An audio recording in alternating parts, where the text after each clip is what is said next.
What is up, guys? It's Lisa here with Keller Williams South Tampa, coming at you again for another Millennial Monday.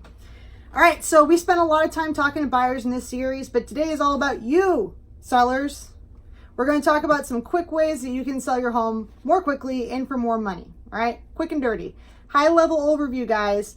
In order for you to be a good seller, you have to think like a serious buyer. You want to be able to put yourself in a buyer's shoes so that you can create the best possible experience for that buyer. We're going to talk about a few quick, simple ways to do that, okay? Also, keep in mind, your home is a product. It's your home. Maybe you raised your kids there. Maybe it's your family home. It is your home and it's important to you, but it's also inventory. It's a product on the real estate market. And you, as a seller, want to get top dollar for that house.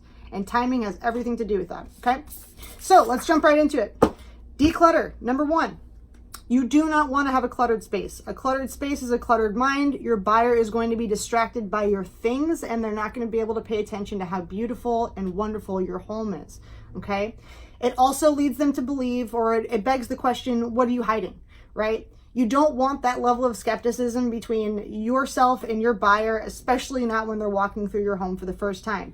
Just declutter. Let me give you a great example of not being distracted, right? This camera angle is focused where it is right now because if I were to move it a little bit further over here, you'd see all that clutter. It's a little distracting, right? So I don't want you to worry about what's on that bookcase. I want you to think about what's in the content of this video. So I'm going to declutter the space and we're focused here, all right? Number two, clean. This is very obvious. You should keep your house clean just in general in life because it's good for you and your mental health and all that fun stuff. But when it comes to actually selling your home, you want to do a deep clean of your house, either yourself or a professional cleaning crew. Because again, this is about creating an experience for that buyer. If the buyer walks into a clean space, it feels fresh, it's a better experience, and they can feel themselves in that house, right? On the subject of cleanliness, you want to make sure you don't have any offensive odors, whether it be pet odors or anything really pungent.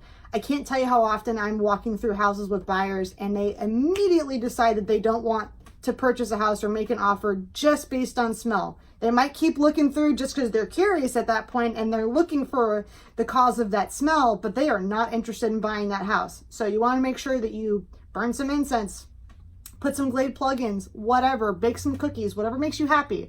But don't have any foul odors because buyers do not like that. It creates an incredibly negative experience and they have no interest in it. They don't want to breathe in any more of that air. They don't want to be there, right? Number three, depersonalize. As much as you love your brother, mother, father, son, whatever, your whole family, and that's a beautiful thing, a person off the street does not care. And I don't mean to sound insensitive when I say that, but it's true. They really don't care. They don't know them, right?